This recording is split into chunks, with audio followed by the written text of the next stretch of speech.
Picture this. We think of medieval execution as chaos. It wasn't. There were precise measurements, and they applied to you. It's a gray November morning in 13th century England. You're standing in the manor court hall, bare feet on cold rushes, the smell of tallow and damp wool in your nose, facing a trestle table draped in dark cloth.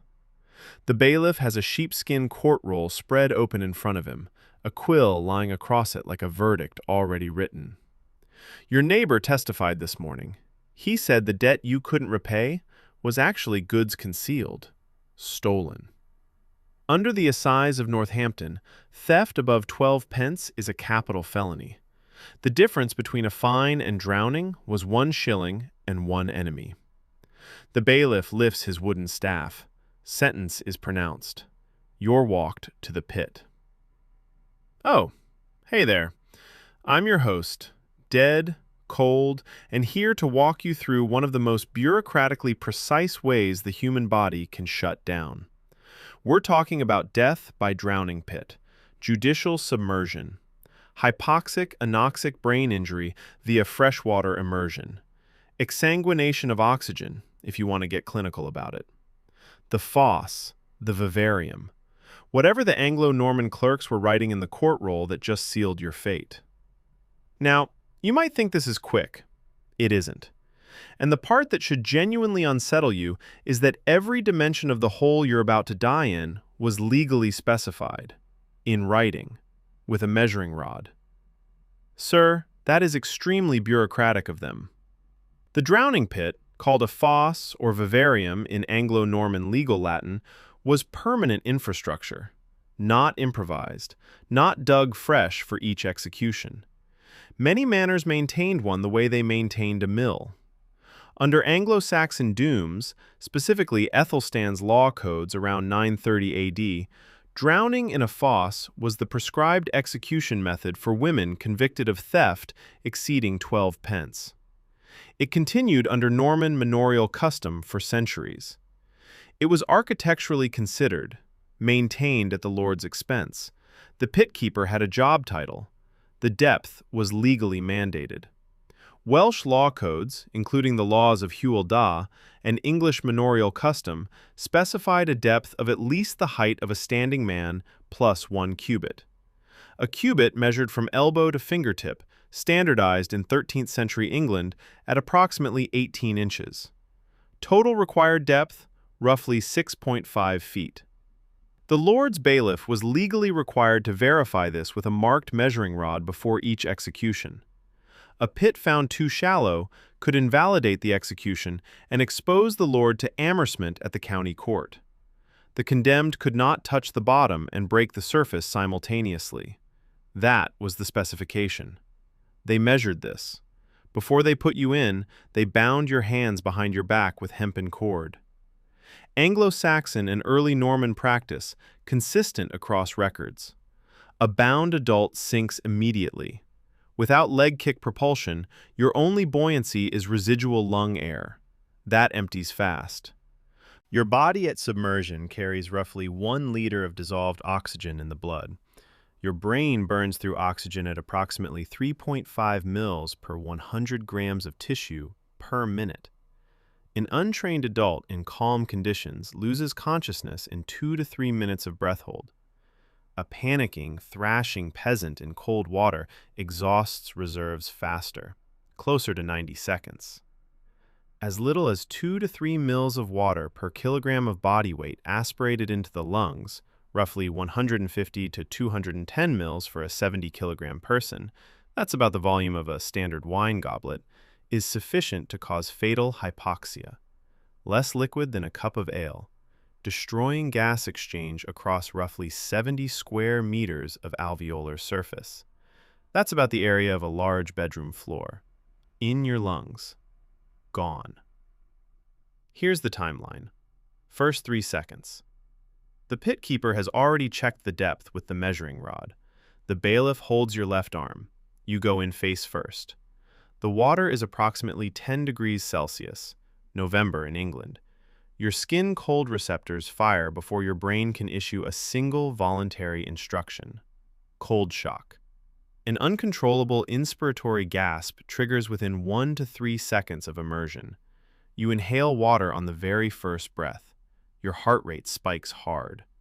Then the trigeminal nerve fires the mammalian dive reflex, dropping your heart rate by as much as 50% within the first 30 seconds. Your body is simultaneously trying to inhale and slow down. Two systems, opposite instructions. You're not in control of either. Yeah, nobody's winning that vote. 4 to 30 seconds. Your larynx reflexively seals shut. Laryngospasm. Smooth muscle in your glottis clamps the airway closed within 2 to 4 seconds of water contact. This is not a decision. Your brainstem made it without asking. From the surface, the bailiff and the pit keeper see almost nothing. No dramatic thrashing yet. The mammalian dive reflex is suppressing your heart rate, your O2 saturation is still above 80%, and the laryngospasm is holding water out of your lower airways. Medieval witnesses standing at the pit edge would have seen very little disturbance. They'd have thought it was going quickly. It isn't.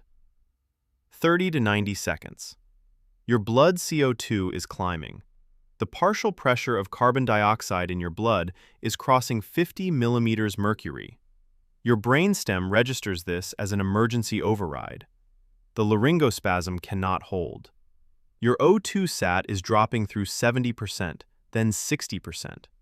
Heart rate is dysrhythmic. Blood pressure is falling. And then, the brainstem does what it was built to do. It forces an involuntary gasp. Your glottis opens. Water floods the trachea and lower airways instantly. This is the moment the wet drowning pathway becomes irreversible. This next part gets weird. The fresh water now entering your alveoli dilutes pulmonary surfactant, the soap-like protein film keeping your air sacs open. They collapse. Atelectasis. Lung compliance drops catastrophically within seconds. Even if someone pulled you out of that pit right now, in November, in the 13th century, you could not reinflate those alveoli. The medical intervention required does not exist yet. It won't exist for another 600 years. 90 seconds to 3 minutes. O2 sat, below 40%. Heart rate, 40 to 50 BPM, erratic. Blood pressure, collapsing. Your cerebral cortex begins dying when oxygen delivery drops below roughly 20 mL per 100 grams per minute. The cold water, 10 degrees Celsius, is actually slowing your metabolic demand slightly. Hypothermia buying you an extra minute or two by reducing how fast your brain is consuming what's left. Your brain is still technically alive.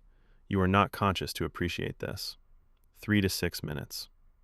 Cardiac arrest. Hypoxic cardiac arrest follows cerebral unconsciousness by approximately 2 to 4 minutes. Your heart has been beating this whole time. Your brain stopped processing roughly 2 minutes ago. Your heart is still going. It doesn't know yet. Heart rate falls to 20, then nothing. Clinical death. The sequence was laryngospasm, then conscious panic for about 60 seconds, then involuntary flood, then unconsciousness at roughly 90 to 120 seconds, then cardiac arrest somewhere between 4 and 6 minutes from submersion. Neurological death is clinically irreversible after 4 to 6 minutes of total cerebral anoxia in these conditions. The cold water may push that window to 6 to 8 minutes, which means you were dying for longer than anyone watching could tell. All right, but what does this actually feel like? Some survivors of near drowning describe the first involuntary gasp not as pain, but as a total cognitive wipe, like a hard reset. One moment thought, the next, nothing. Before that, the cold shock is described as every nerve in your skin screaming simultaneously, your chest tightening around nothing. The laryngospasm creates a sensation of absolute airlessness that is distinct from simply not breathing. You're not holding your breath. Your throat has locked and there is nothing behind it. Survivors describe the hypoxic narrowing as a visual grayout, tunnel vision contracting to a bright point at the center. Hearing is last, distant, like sound coming through stone walls. Then silence. Your body is still doing things after this. The extreme negative intrathoracic pressure from your violent inspiratory attempts ruptured capillaries across the conjunctiva and the pleural surface. Petechia, tiny hemorrhages in the whites of the eyes. A medieval coroner examining you would note burst blood vessels. Forensic marker. Distinguishes true drowning from a body dropped in water after death. Microscopic algae called diatoms, present in any standing water, were drawn through your alveolar membrane into your bloodstream during the flood phase. They're in your bone marrow now. Modern forensic science can find them centuries later. You, the person who owed a debt, who had a neighbor with a grudge, who stood in that low-ceilinged hall smelling tallow smoke. You were gone before the 3-minute mark. Globally, approximately 236,000 people drown every year, according to the World Health Organization. Average time to unconsciousness in cold fresh water? 90 to 120 seconds.